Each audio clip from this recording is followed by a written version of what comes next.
All right, so welcome everyone to another one of Wellspring's Be Well Talks. Apologies for some of the tech glitches that we had in the beginning, but I hope that you are all able to hear me now and see me. So if you are having any troubles, please just let us know in the chat.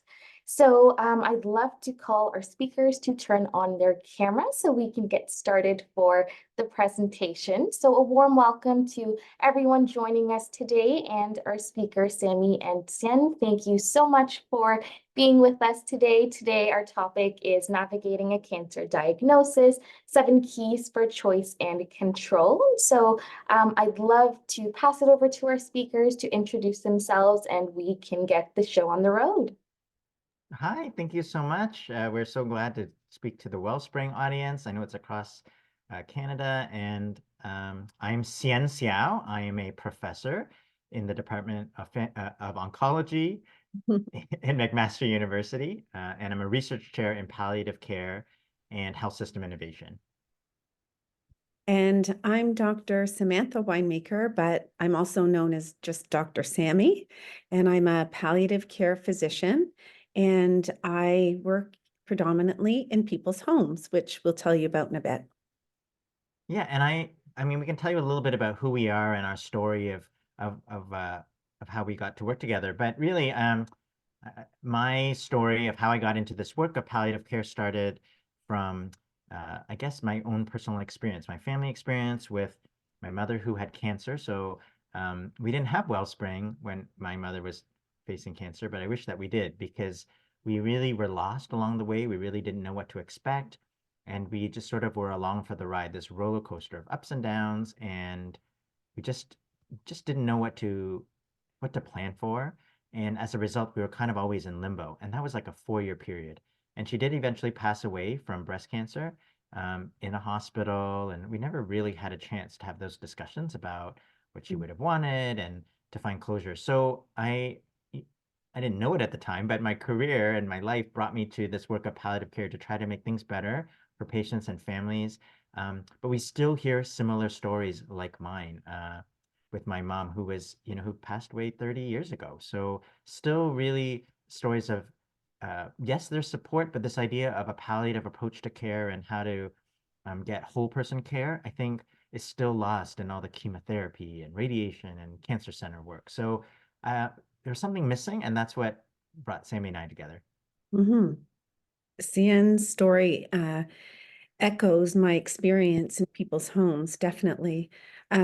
So I work in people's homes and I meet lots and lots and lots of people who are facing serious illness. And the majority of the people that I meet have very little understanding of the meaning of what's happened in the past in their journey and where they're at currently in their journey and what to expect going forward.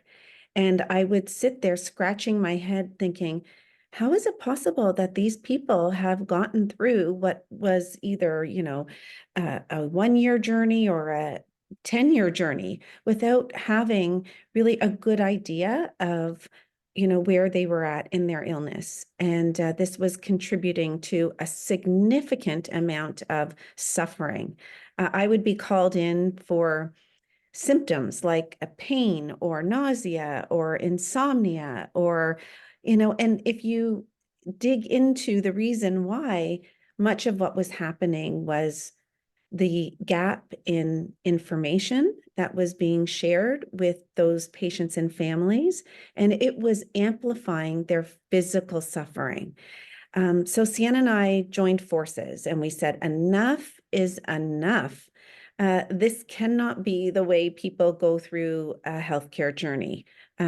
So we decided to start a social movement that we'll tell you about in a bit. Okay, I'm going to pull up the slides here and just to start to, I think our faces get shoved into a little corner, but the I just wanted to share that that we are authors of a book, which we'll talk about in the presentation, which talks about the 7 keys, and we've also have gotten some contribution agreements or some financial support from Health Canada for some of the work that we're going to talk about. So They're not the views of Health Canada, but we're grateful for their support as part of their palliative care action plan.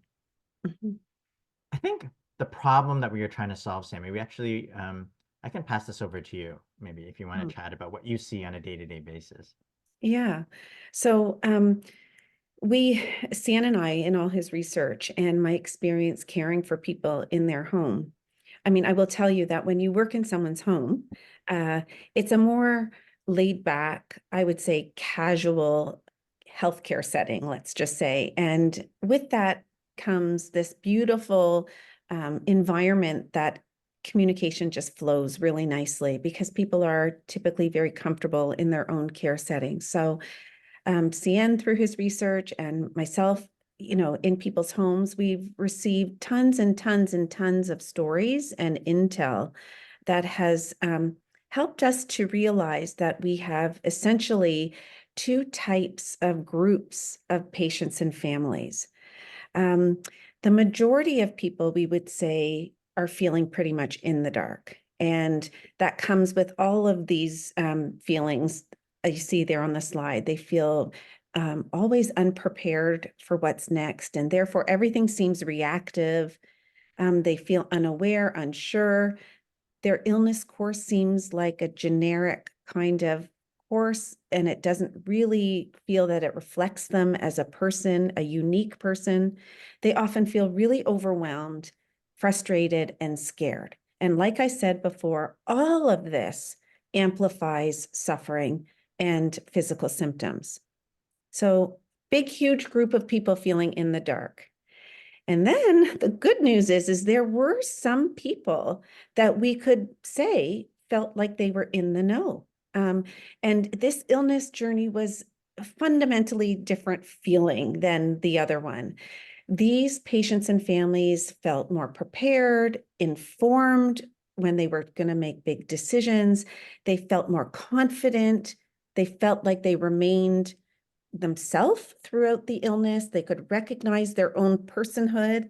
They felt more in control and in charge, and they felt that they had more choice, and they felt more hopeful. And so Hsien and I have asked ourselves and think we now have the secret to how to move people from this rather horrible in the dark illness experience to one that's in the know, that felt just so much better. What is the best thing about this is that even though we cannot change the actual diagnosis, we can, you'll see, learn to fundamentally change the experience of the illness. So tons of people can have the same diagnosis, but each one is going to have a different experience, and we can improve that experience greatly. Yeah. And I'll just share with you this little story of the light bulb moment that Sammy and I had, because we have been trying to figure out how to improve people's experience for many, many years, and as other people have as well. And a lot of that work and a lot of my research has been focused on education programs and standardized educations for clinicians. All kinds of clinicians, interprofessional providers at all levels, home care, hospital, long-term care even, and lots of great evidence that it can be done. But there are so many providers, and it is very hard to change people's behavior. And we've trained thousands, tens of thousands across Canada, and yet we still felt like the needle wasn't moving fast enough. And so it was over these discussions that Sammy had over coffee in Hamilton, and we realized, what if we change the focus of our education to citizens, to patients and families, to the public? What would that look like? And how would we take all this knowledge that we've been trying to teach clinicians on how to do an early palliative care approach and change the focus to patients? And that's really the whole purpose of this. It is the maybe empowering is a word, but it is about activating citizens to learn what we're teaching clinicians so that they can take charge of their illness story. And so that's what we're going to, yeah, go ahead. You know what? I just got the chills again when you said that, when you, when the arrow was pointing towards healthcare providers and then it went to citizens. Like, it's been so many years since we had that epiphany, but I just got chills when you said it again, because we've come so far from that moment, huh? Yeah, we really have. And I think what we're saying is not knowledge that sits in a brochure, but their actions. That's what took us a long time, actually, is to figure out how to break it down and then turn them into action. So this is the core of our talk, 7 keys for more choice and control. And it's summarized in a book that's available, but on our podcast, and we'll tell you about where you can find this information. But let's start, because this is really, almost a decade of conversations and research on what people can do, not just at end of life. I know when you've heard us say palliative care, you thought, oh, end of life, I'm not dying yet. But we are talking about improving the whole journey. That's what we learned. So Mhm. I think the best way to set this up is there were these myths or these barriers of why people typically get the common story of in the dark, and then the reality and the skill that we want to teach people so that they can, break free from that. It's like an antidote to that. So I'll throw over the first one to you, Sammy. Okay.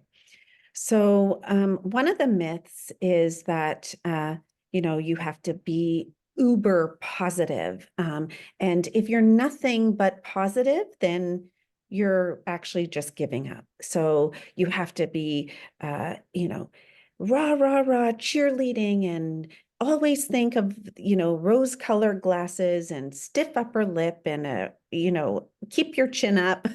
Lots of people cheerleading around the person, and the person themselves thinking that they have to stay positive. And that can turn into what we understand as toxic positivity. And so you're never really ready for anything but good news, and the feel of the journey becomes very reactive. And so it's really important to learn how to walk 2 roads. And so what is that? It's so important. We used it as the title of our book. But we want people to have a high dose of positivity. So we want them to remain hopeful. But we also simultaneously want people to plan for the what ifs. So walking 2 roads of hope and just in case, entertaining what if, or planning.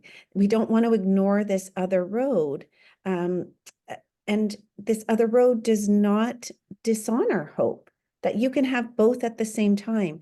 And if you can walk along your illness journey from the very diagnosis, balancing honest, truthful, realistic information about the illness, your hope will evolve to match every step of the way, and it will feel like a more prepared journey. Actually, I met someone yesterday. I can't give any details, but there was a patient who I invited to walk 2 roads, and she could only think of the positive. She wanted to still be cured when that was no longer a possibility. And she had 2 children that were away at university. And for the couple of years that she's been facing cancer and going through lots of changes, she has set the tone in the home. And her partner has also been only positive.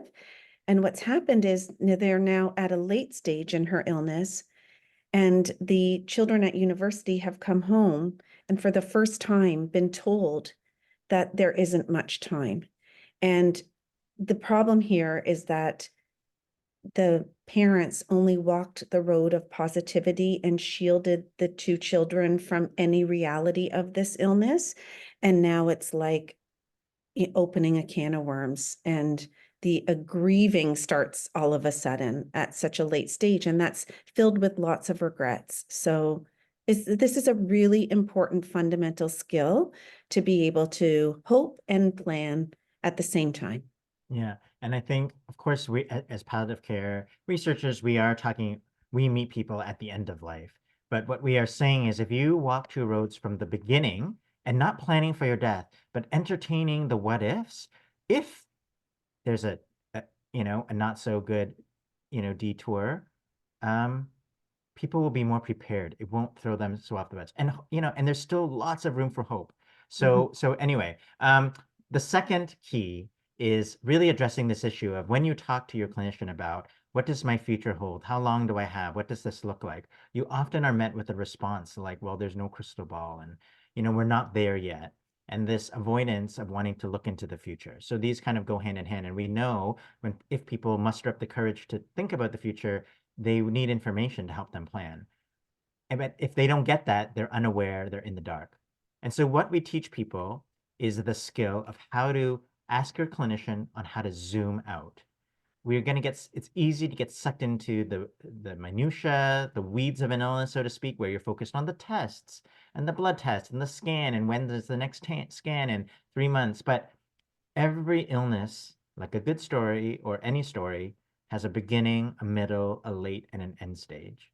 And knowing what those chapters of the illness are and what to expect in each will know it becomes like a roadmap of where you are in your illness story and what you should, what you could prepare for. And there are cancers that we all know can be cured or will be maintained and in, sort of in a holding pattern, and something else will take you. But it's important to know that and know what you're looking for. So we teach people how to zoom out to understand the big picture of your illness, because that is one of the most important informations of how to prepare yourself. Most of our stories that we share are from end of life because that's where Hsien and I have worked. But these stories have shed light for us on what can be different at the beginning of the illness and change the whole entire journey, not just the end of life. Hsien, when you're talking about zoom out, again, this week, I met someone who was unable to zoom out. And this person was telling me all about how they weren't sleeping and, they were having to take medication for anxiety, and that was making the person feel more confused. And this person's partner was really worried about her. And, I just was salivating to try to help them zoom out and see the big picture, because if I was able to do that, they would feel like, oh, okay, suddenly we understand why I'm feeling the way I'm feeling, and I don't have to feel so anxious. But they were quite resistant to zooming out. So it's hard to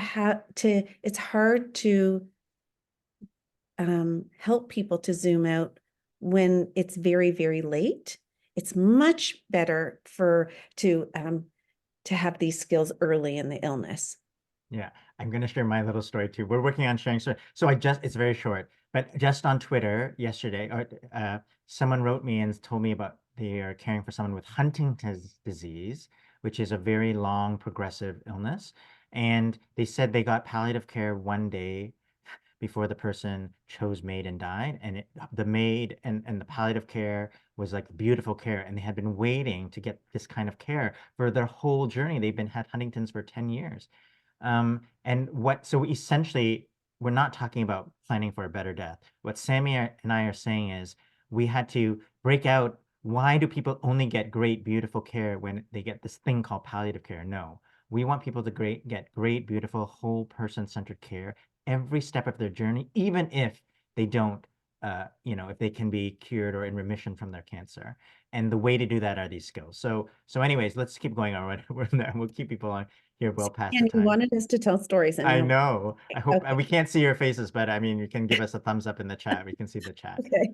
Or not, or a thumbs down. Okay. But anyway, okay, I'll give you this one, the next one. Okay, so this one is, okay, so there is this assumption or a myth that the disease is going to dictate what this looks like and feels like for a person and family. But that is not what usually drives the experience of the illness. The experience of the illness is very much influenced by a person's individual style.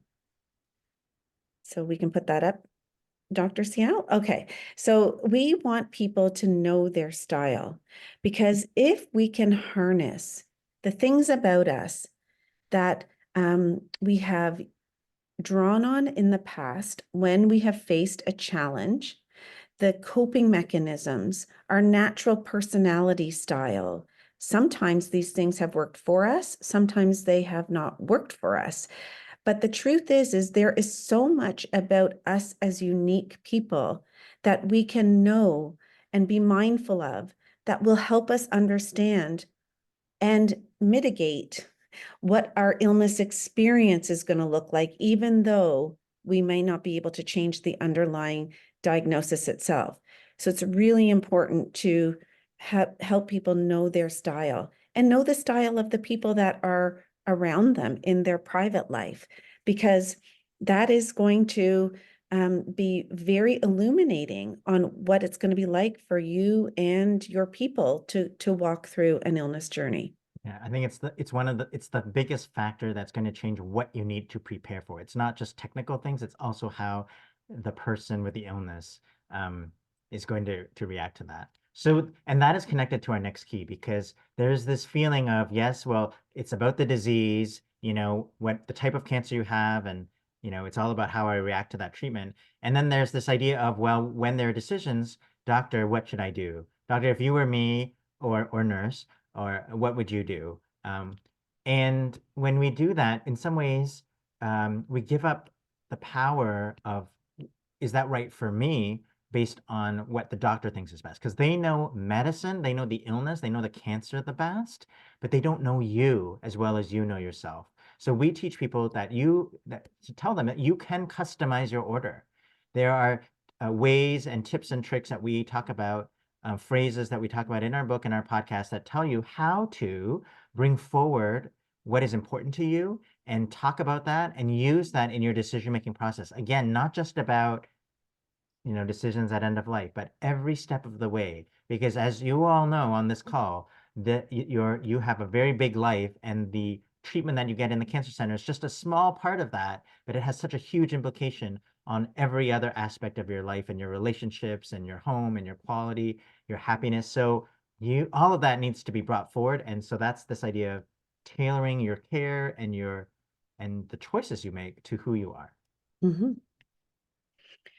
So the next myth is that a serious illness, like a diagnosis of cancer, that everything is all about the patient. And that's not true. So to put it simply, there's always other people, well, not always, but I would say 99% of the time, there are people in the patient's life that are also affected fundamentally by this serious illness. They're affected because they journey along with the patient and are fundamental in the patient's story, but also they have their own illness experience vicariously, and it affects their life as well. So we call this expecting the ripple effects, that we don't want to be deep into an illness when we suddenly realize that the family has, taken on different roles, like the main caregiver, et cetera, et cetera. It's important for us to call this out right at the beginning, that yes, you have this diagnosis, but the other people in your family are going to be part of our unit of care. It's, for lack of better words, a team sport having a serious illness, and the family counts. Mm-hmm. And so we in our research and our materials, we talk about how to think about that proactively, so you're not sort of caught off guard when you're suddenly a caregiver or what have you. I think we're almost on the 7 keys here, but there is this assumption that the system will have you. It's a well-oiled machine.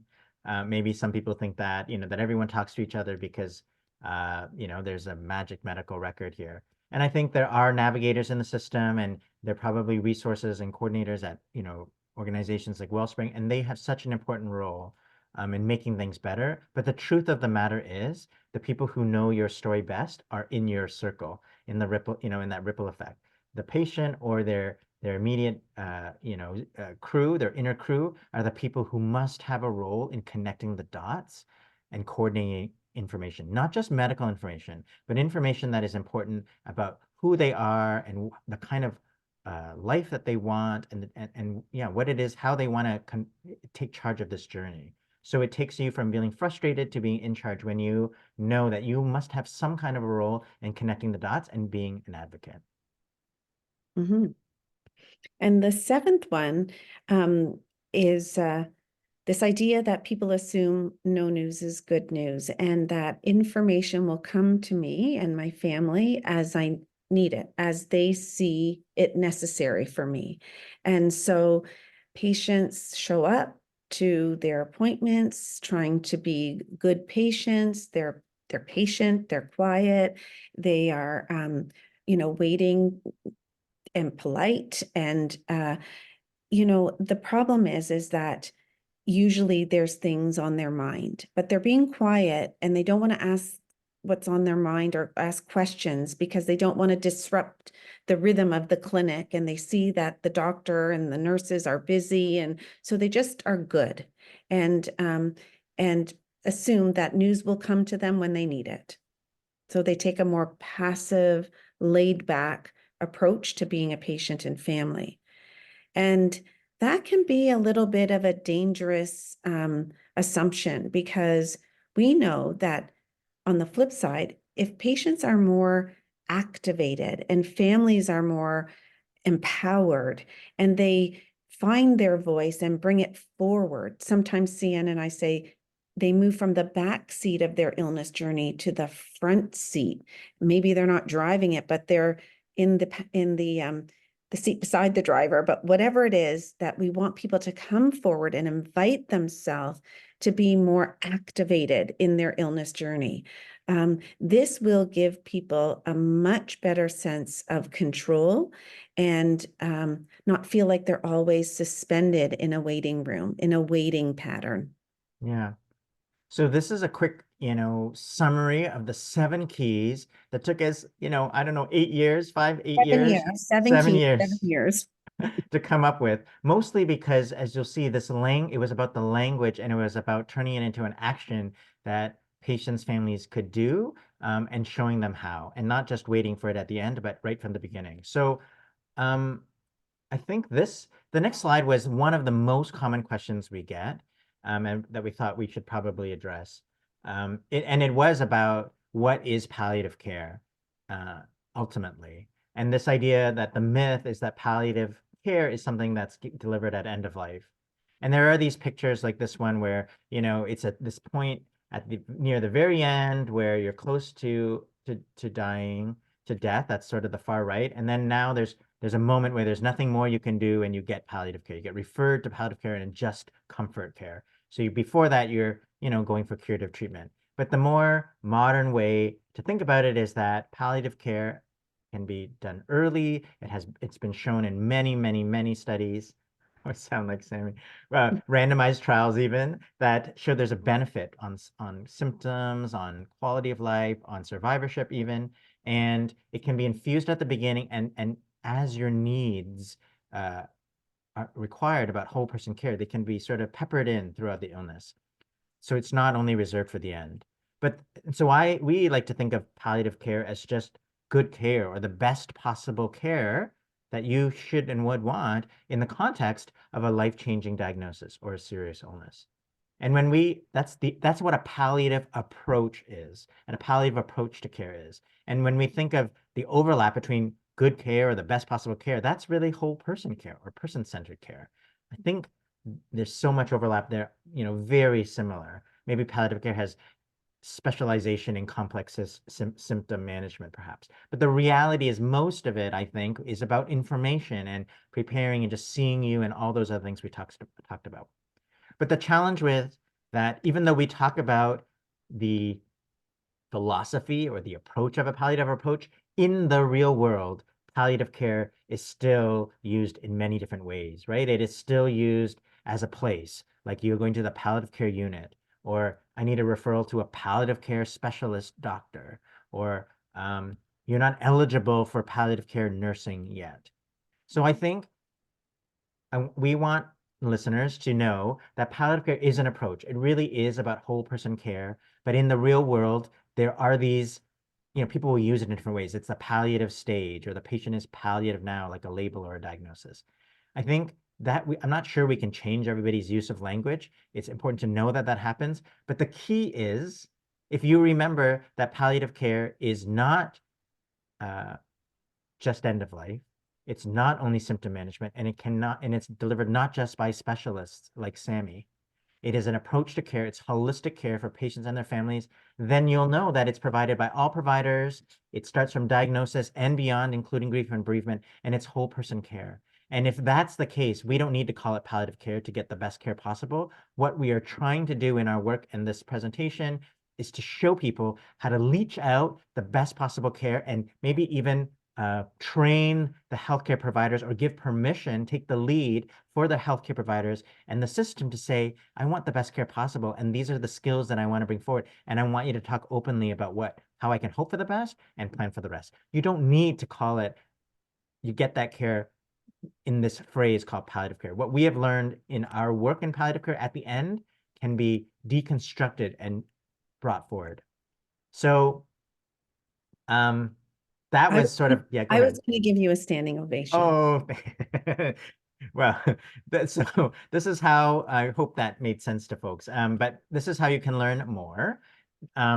This is a QR code, which is if you take your phone, yeah, you can use your phone and then scan it. This will give you this thing called the link tree, and it will have a whole bunch of resources. And I'm going to walk you through the resources, but this QR code will be in a few other slides too. But this one just gives you a link to our, the first one is our website. We created this movement, as you can see, it's not up to just Sammy and I or just providers. Citizens, patients and families have a big role and in fact have a lot of power to change how things can go out if we work together, if we all say the same thing. And so we called it a waiting room revolution because we wanted to transform that experience of being scared and feeling helpless in the waiting room to one of power and activation. So we have a website called Waiting Room Revolution, and you can join our listserv where you can stay in touch, and there's lots of tabs and a newsletter that comes out, etc.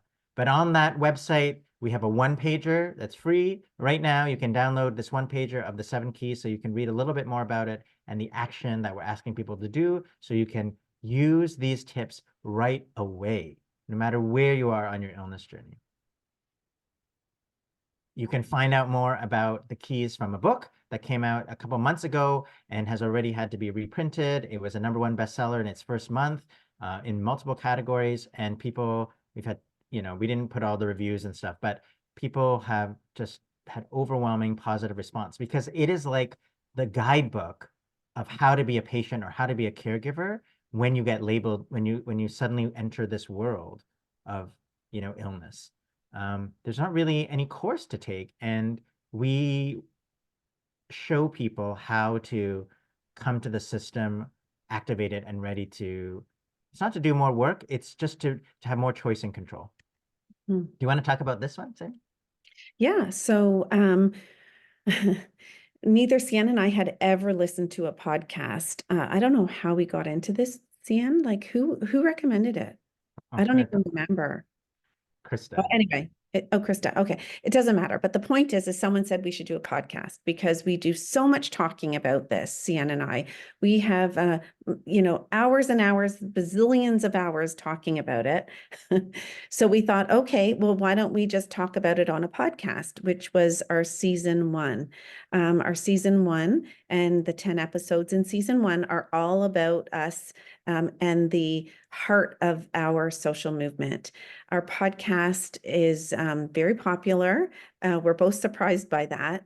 We started in COVID and someone told us that the best sound proof room is your walk-in closet. So Hsien was in his. He's got an interesting wardrobe. And I was in mine. I told my husband I needed more clothes. And we started our podcast and it's been, very popular. We've had lots of incredible, amazing guests who have shed light on all different perspectives about facing serious illness. We've had all the people that you see there. I won't go through all of them, but so interesting. And it's contributed to our fulsome understanding of what people were looking for. And it was like a living laboratory where we were just testing out ideas, and it's been really important part of our growth. Yeah, it's 100,000 downloads. We're in season 8. We're recording season 9 now and listen to in 82 countries. So anyway, that's something free that if you like podcasts or on any phone you can or computer you can get that information. We've also been really excited because our movement is about this idea that palliative care is not just end of life and can start at the beginning and has all these benefits, that Health Canada has a national strategy, an action plan for palliative care. We partnered with them in a few activities, like I said, but this is their website, has really great resources about the myths and facts about what palliative care is and isn't. And you can just type in Palliative Care Health Canada and it'll take you right to this page. And it's also on that QR code in the corner. But we partnered with them to create a resource that will be printed out and put in doctors' offices all over Canada, which basically says when you have an illness, a serious illness, here are 3 questions you should ask your healthcare provider, which are, the heart of them are connected to our keys, but what does it mean to have this illness? What can I expect now and in the future? And what should I prepare for next? So we it's a little handout. You can download it for free on our website, and you can bring that to your doctor's office and make sure you know the answers to these questions wherever you are in your illness, because it will open the door to more information, and information is power. Yeah, I can see in the chat there aren't a lot of questions, but we are about to open it up to questions. But before we do that, I have a big ask of folks, because we are, a little bit supported by Health Canada. They do want us to document who we're speaking to and have them do an evaluation. So if people don't mind just going to that link, which I know you can't click on it, but if you type it in, or if you take your phone and scan this QR code, it has 5 questions, I think 6 questions maybe, and it will take you a minute. If you don't want to do it now, I really hope that, if you don't mind, if you can do it later, because we don't have your email addresses. This is sort of our chance to do that, but we would really, really appreciate getting some feedback. Go ahead, Sam. Yeah, I know most people know how to do this, but you just take your iPhone and you use your camera to hover over the QR code, and it will take you right to the survey. Yeah, like I said, it will just take a few moments. So I'll leave And this I'm up. only saying that because my mom would not know how to do that. Well, you know what? So while we're waiting for people, I actually had never used a QR code until like maybe 2 years ago, where I went on. There was a resort or something, and there's no menus. If you go to a restaurant now, there's no menus. They just have QR codes. I was like, what? So if you want to, if we wanted to eat, we had to learn how to use a QR code. So, but now actually, they're super handy, because that makes sure that our information is so relevant. And we use QR codes now because when we put resources on our website, we can update that really easily, and the QR code is always the same. So that it is a nice way. Anyway, I think we've given people some time there. So our conclusion is really this. Maybe why don't you take, what's our take-home message, Sammy? Yeah. Yeah, I mean, so basically, number 1 is information is power to the patient and the family. For better or worse, people feel better with information. And it does allow you to feel grounded in the know and allow you to prepare. Number 2, patients and families who are more respectfully activated, empowered, engaged, have a better illness experience. And the last one is, once a person is activated, one of the most important things they can do is seek out resources and services from the community, because the healthcare system, the formal healthcare system, will be helpful to a certain degree, but in order to get holistic care for you and your family, every community has a patchwork of different resources like Wellspring that it's important to know about, so that we don't rely so heavily on the healthcare system for things that can be delivered in the community setting. Yeah. So if you don't have a cell phone or aren't able to take a picture, you can. It's surveymonkey.com/r/7keysL. I do not believe it matters if it's capital. And if you aren't able to do it, that's okay too. I just thought if it's easy and convenient, would be very helpful for us. Oh, that was I think this. Did I put this little image? No. Okay. So what I'm gonna do, I'll leave this up for just a second more, and I'm gonna look in the Q&A, and I think we're ready to take some questions for folks, and you can let us know if you liked the stories or wanted more or less, or any questions you have about anything that we talked about. But I think we're really excited because it's taken us a long time, but we've realized that to see the change that we want in the world, we have to, we can't give up all our power to hope that doctors and health systems and governments will get it. Like, patients and families actually have a lot of knowledge and power in that we can own and take charge of our story, and we can seek out information that belongs to us. And the earlier we know that, the more helpful it can be in changing the trajectory of that story. So Yeah. yeah. Mm-hmm. And that's why we call it a revolution, because what we're really trying to do is revolutionize the experience of patients and families. But it is a peaceful revolution. Yeah.